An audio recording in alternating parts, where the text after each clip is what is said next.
चढ़ावा चोरी, चंपत राय, अनिल मिश्रा के इस्तीफे के बाद ट्रस्ट की ये बैठक चर्चा में है। पिछली बार 6 जुलाई की बैठक में महासचिव चंपत राय और ट्रस्टी अनिल मिश्रा के इस्तीफे स्वीकार कर लिए गए थे। कृष्ण मोहन को अंतरिम महासचिव बना दिया गया था।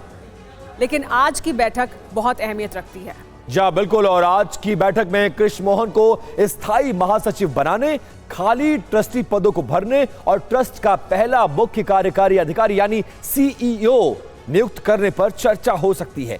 एसआईटी के अंतिम रिपोर्ट पर विचार, चढ़ावे की गिनती की नई व्यवस्था, सुरक्षा को सुनिश्चित करना, भीड़ का प्रबंधन और रामकथा संग्रहालय जैसी परियोजनाओं की प्रगति भी इस एजेंडे में शामिल है।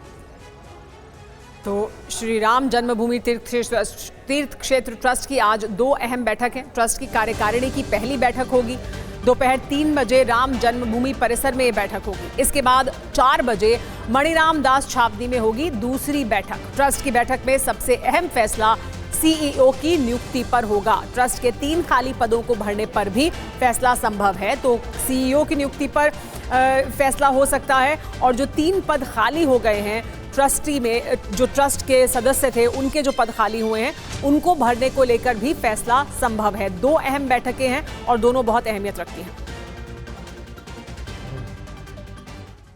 अब सवाल यह है कि क्या लौटेगा ट्रस्ट, क्योंकि आज की बैठक के कई सारे एजेंडे हैं, उनके पॉइंट सामने आ गए हैं। मंदिर के पहले सीईओ की चयन की प्रक्रिया को पूरा किया जाएगा। 3 सदस्यीय सर्च कमेटी ने 3 नाम शॉर्टलिस्ट कर लिया है। सोर्सेस के हवाले से यह खबर सामने आ रही है। 3 में से एक का होगा सीईओ के तौर पर चयन। सीईओ के पद के लिए रिटायर्ड आईएएस अधिकारी, आईपीएस ने भी आवेदन किया है।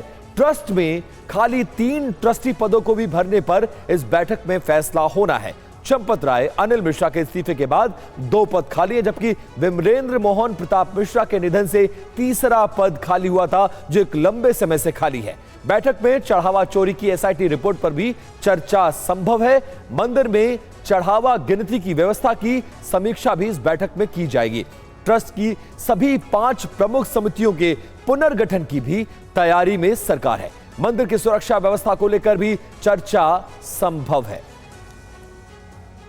इस बीच राम मंदिर में चढ़ावा चोरी पर इलाहाबाद हाईकोर्ट ने सख्त टिप्पणी की है। चढ़ावा चोरी से लोग शर्मिंदा नहीं हैं, ये कहा है हाईकोर्ट ने। महाराष्ट्र भ्रष्टाचार रोकने के लिए मृत्युदंड पर विचार किया जाना चाहिए। ईमानदारी का सबसे निचला स्तर दिख रहा है। चढ़ावा चोरी पर यह बहुत सख्त टिप्पणी है हाईकोर्ट की। भ्रष्ट अफसरों पर भी कार्रवाई होनी चाहिए, सजा दी जानी जरूरी है।